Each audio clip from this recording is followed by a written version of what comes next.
All right. Hey, everyone.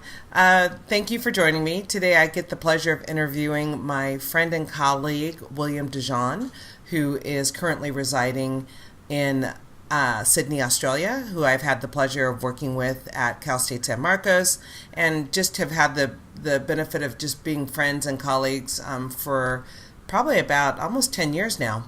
So, Absolutely. William, thank you for joining me today. Hello. I really was glad that you were willing to speak to me because I want to talk about your new book, and I'm showing it up here. Unleash Learning, 40 Successful Strategies to Ignite, Inspire, and Unleash Learning for Everyone. You want to tell us a little bit about the book and what your vision is for it? Sure. There's a lot of people who are passionate about what they teach and know. They're staff developers or teachers, and they have some strategies they know. But the challenge they have is ensuring that everyone they're working with is learning. And as you and I know, we've been in lots and lots of classrooms, and it's challenging. If you've got 30 students or 100 participants, how do you ensure everybody, like I call it lifting the weights or lifting the weights, are learning in those sessions? And so that book really is the way to go about it, or another way to go about it. And I really show people how you prepare for every session, and then what you do during the session, and how you reflect on it, and how do you think about how learning actually takes place, because that's the key to Yeah. this. So that's why I wrote it. Yeah, I love it. So how learning takes place. What does lifting the weights look like in the classroom? If Okay. I'm reading this book and I'm trying to take some of the concepts back to my space. Cool. Well, lifting the weights is the idea that if you're trying to gain muscle, you have to lift weights. And that professional trainer can't be talking to you the whole time. He or she is going to pass the weights over to you. So what that means is we say neurons that fire together wire together. That's how learning takes place. So if you're in a classroom where people understand an unleashed learning model, you're going to see students that are writing it, speaking it, talking it, teaching it, explaining it, questioning it, summarizing it, and not just a few. I'm talking about everyone. Yeah. And so it really means the setup of that classroom, who the partners are, what the materials are on the walls, and how we're prepared as educators. And so that's what it looks like for me. Oh, awesome. Awesome. I love that idea too about, it's really about the students being engaged, right? And being Yeah. a part of the learning process. It's not being done to them.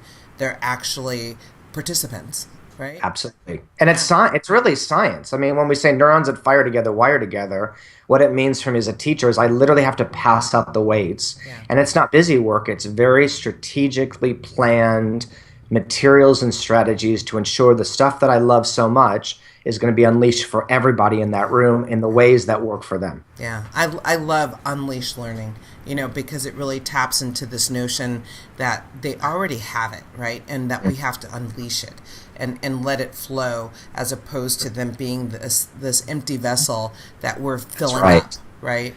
And also, we have to really know who our learners are. Right. It means I have to really get into their skins and know what are their interests and what's going on for them and why are they taking this course. And so that when I'm putting things together, it's deeply connected to who they are. And I'm building a bridge between who they are and what we're doing. And that's how it's unleashed for all of us, myself included. Yeah. I mean, I know you're not using the language, but I really liken that to culturally relevant pedagogy and this idea of being competent, culturally competent, and understanding who your students are and what they're showing up with and what their experiences are and bringing that into the space as well. And I think what we also kind of miss is this idea that, we're focused on the student, but it's also thinking about what you bring into the space as a teacher, right? How does Absolutely. culture show up for you? How do you teach? And is there a disconnect or a connection between how your students learn?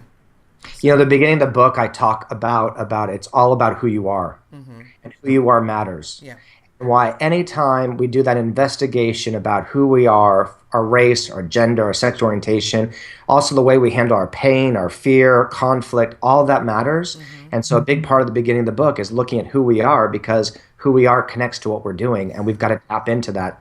And that's why I love the discussions of culturally relevant teaching Yeah. and pedagogy. Yeah, thank you. That's awesome.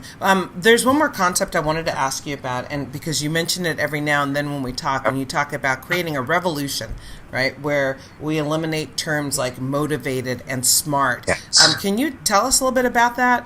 Yes, I beg you and I and everyone listening, we start a revolution, and we say we're going to ban certain words.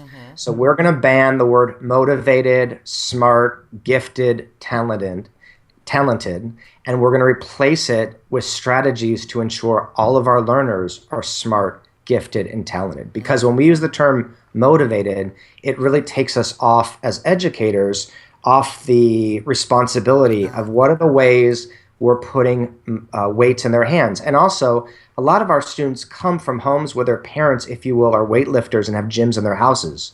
So they come to school with muscles on their bodies, right? And then we say, look how motivated and gifted they are. Well, no, they come from homes where they have gyms in their houses.